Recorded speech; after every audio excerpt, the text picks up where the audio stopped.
When Bach's music was attacked, he remained silent.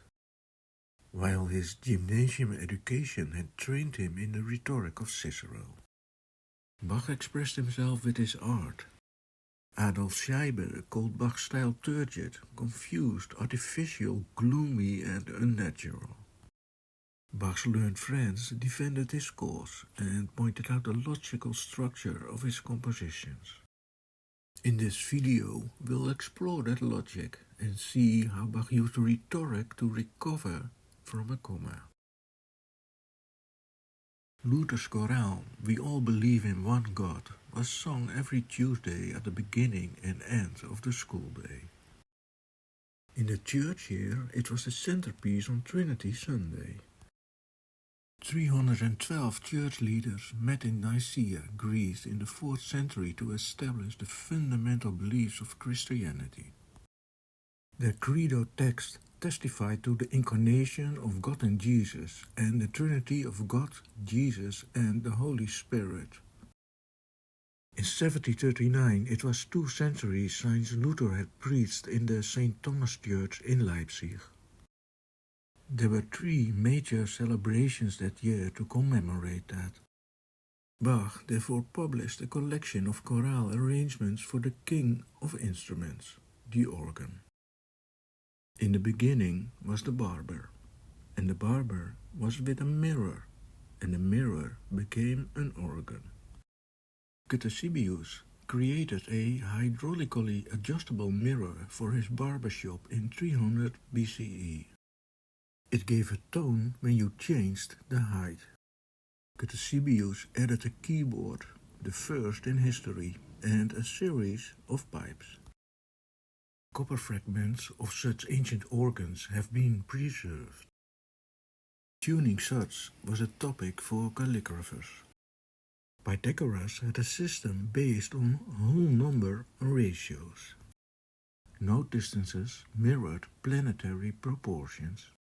His calculations of pitches resulted in unequal frequencies for the same note based on stacking different intervals.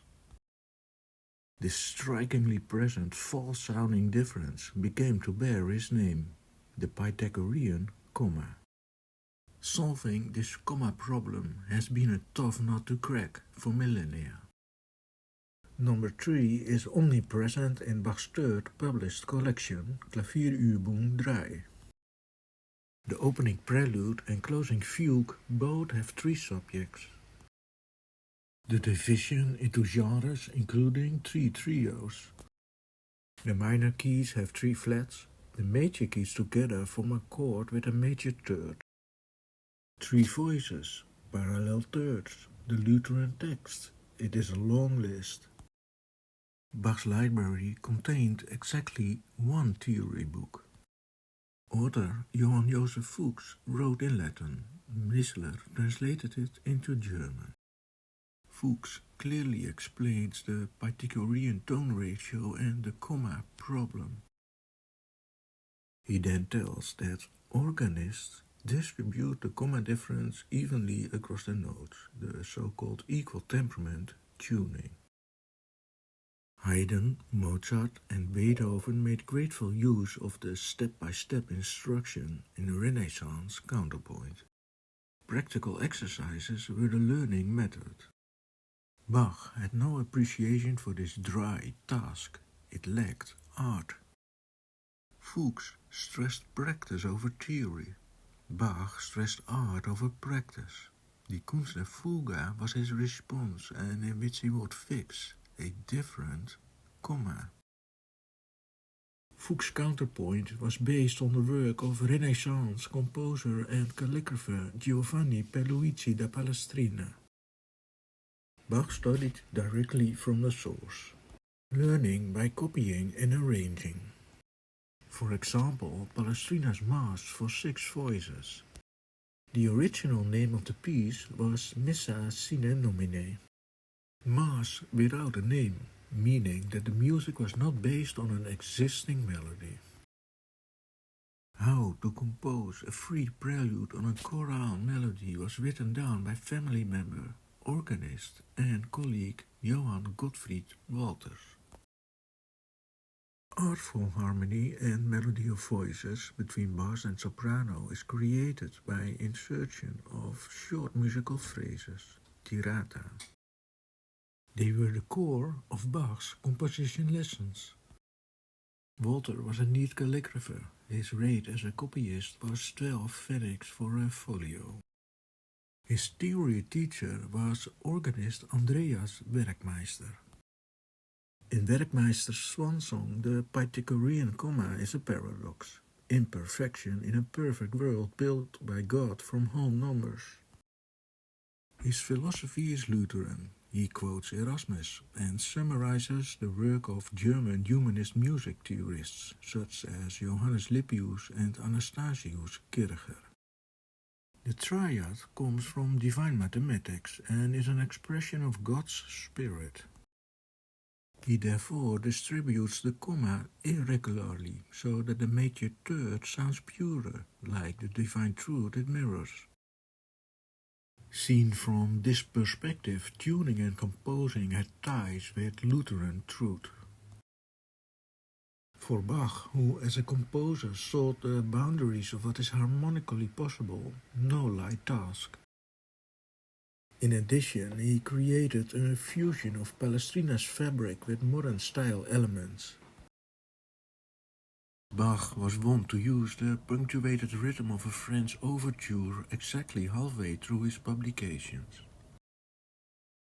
A figure initially composed for King Louis XIV, who made grand entrances with it.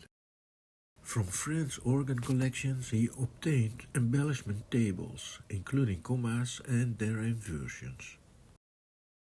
What we have mentioned so far: a Lutheran chorale melody, Palestrina's counterpoint, tirata for invention of independent intermediate voices, emerging with modern composing genres and styles. Music theory tends to be an after-the-fact description, but there was another constructive principle at work, which nevertheless did not receive a chapter in composer manuals. As an illustration of this, we can look at Bach's oldest riddle canon, composed for his nephew Walther. Harmonically, it is classical Palestrina counterpoint, stepwise intervals in the melody, symmetrical rises and falls, and formation of consonant triads on the heavy bar sections. It is not exactly an enigma. Composed on August 2nd, 2-8. Walther was 28 years old at the time. His name, when converted from letters to numbers based on the alphabet position, had a mirrored value of 82.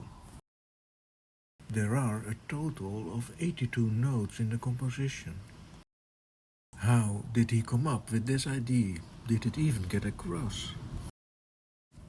Enlightened rational, counting and measuring and teaching music theorists such as Mattheson and Missler are silent. What's going on? Where did this technique come from? In 1511, film director Raffaello Sancho da Urbino premiered his script, The School of Calligraphers, in the cinema where the Pope signed his documents. In its opening sequence, ancient scrolls are rushed in. A Roman soldier makes a point. His sword is a mighty quill. In his preparatory charcoal sketch, Raffaello had grouped all the scribes into a triangle. While shooting on the set, he filled a gap, improvising with a cameo appearance of his colleague Michelangelo Buonarroti. There was an inside, proportional joke involved. Michelangelo was a tiny man, but here, in perspective, he is a giant. Caught in the act of impersonating the artist Heraclitus, writing his most famous statement, "You can never dip your quill into the same inkwell twice." Sloppy ink traces were guided in newly composed, pleasant geometric triangles. A statement is made about the impressive and pretty ancient scroll words. There is common ground to find in their wisdom.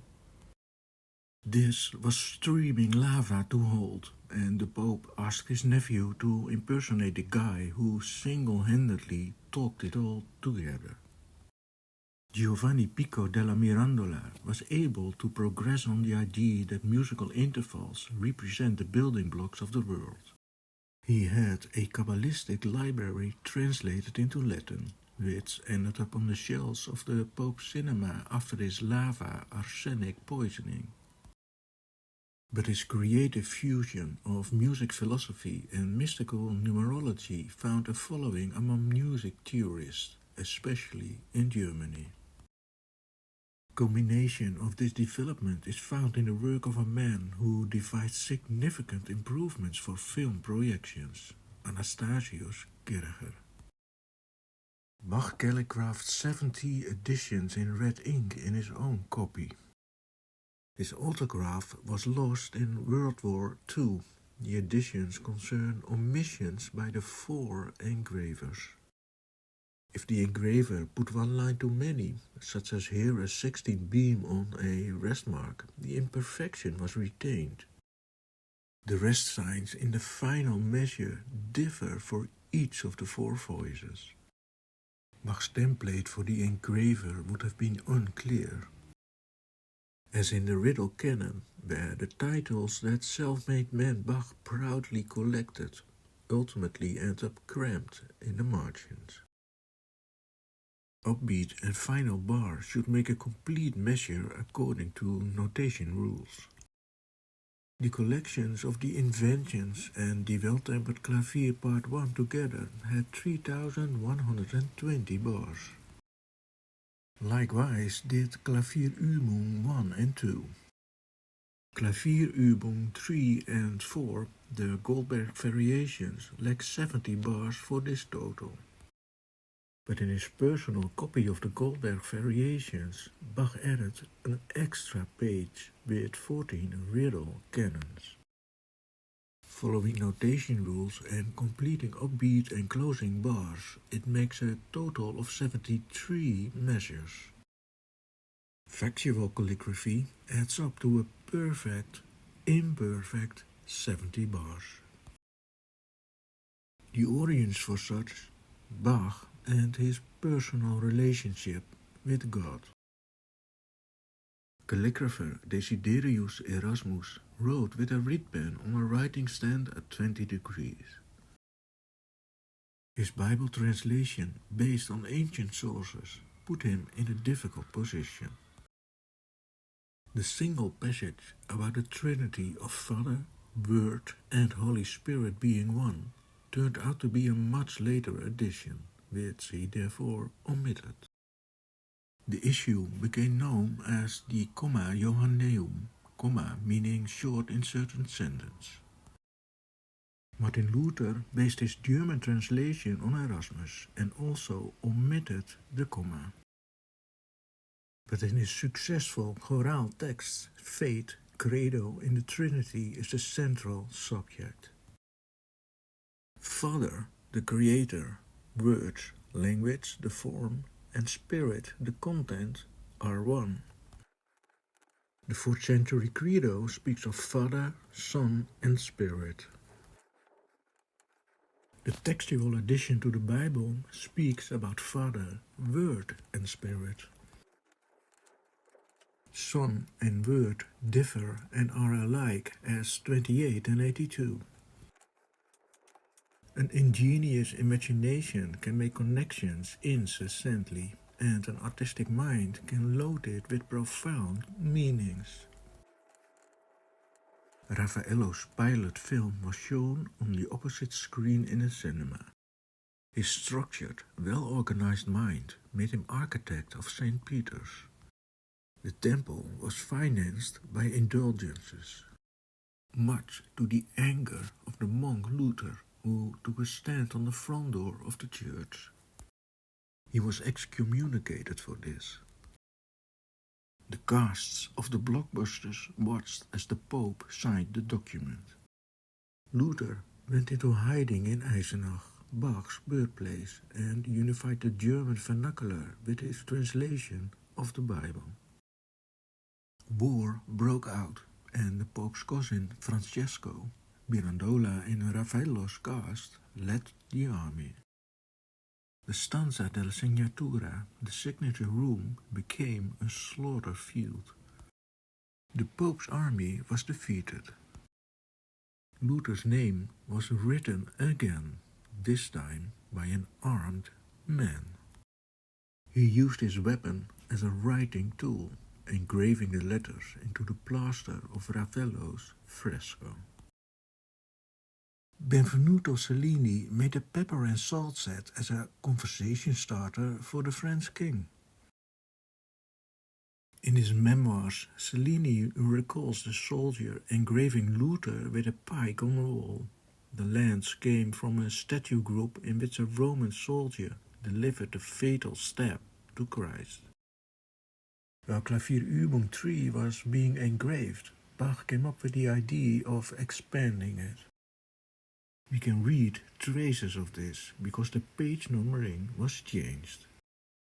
Using correction pliers, the position of the groove to be removed was marked on the back of the plate. The groove was then hammered back, but often remained slightly visible. Old and new layout testify to a changed plan and idea.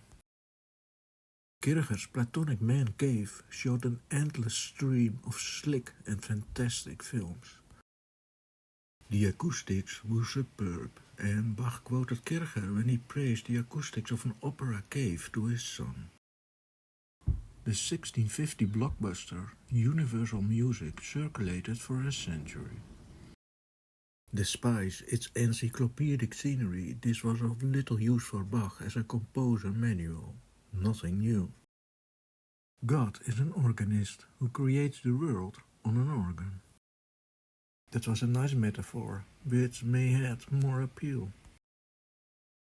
Most spectacular, and Kircher himself was also very impressed by it, was his ability to solve riddles. Even the Egyptian Sphinx admitted on the movie poster that a riddle had been solved. Kircher was able to solve it because he had access to the books in Rome that had been looted during the slaughter field in the signing room, including Mirandola's Kabbalah library. Creator, form and content completely coincided. The world was created with the letter Bet, the first letter in Genesis. Closed in three directions, there is no before, under or above. The letter Aleph is a truth because it stands firmly on two legs, like a man. When you take God, Aleph, out of truth, a met, you get that, met. Number 14, popping up everywhere, turns out to have special connotations. God spoke Hebrew, and the ultimate valuable significance of studying this science was that it could be used to prove the truth of the Trinity proposition. It solved the comma problem. The doctrine of the Trinity is indeed in the Bible. Bach's largest comma, found in the Art of the Fugue, is written like Hebrew, from right to left. We owe our form of the comma to the printing press and humanist type cutters. The reversed version was used to indicate someone else speaking, a quote. In Bach's music, God himself spoke. Erasmus succumbed and included the comma in his third edition, saving his intellect by annotating objections. At the end of the 16th century, the comma was added to Luther's translation. The truth of the Trinity sentence, a core like a theata, was thus in a vacuum. Kircher's science, study of proportional form and content, was the way out and confirmation of its correctness. There was nothing mysterious about it. Kircher was the greatest scientist, and his books appeared in dizzying numbers. Bach's use of numbers was entirely in keeping with what science showed to express truth.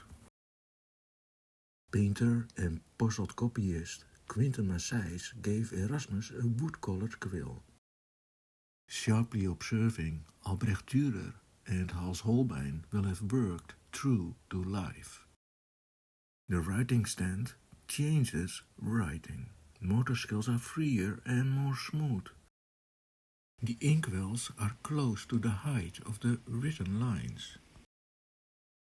Martin Luther's writing desk has a slight slope due to intensive use, but is essentially horizontal. Scores from the last 3 decades of his life show that Splasher and Knocker Bach consistently placed his inkwell above the sheets of paper. Gravity pulls at the viscous ink at a 20-degree angle from his desk. It was not a writing stand that he used. The inkwell positioning makes then no sense. We are guests in his parents' house. Seeing this setup from Father Ambrosius for the first time gave me goosebumps. Physically and motorically, this is exactly what can be read from the scores. Even the deformation caused by resting his left elbow, which caused his writing surface to slope slightly to the left, becomes visible as if you were watching a footage movie. Score, desk, generator, all become one.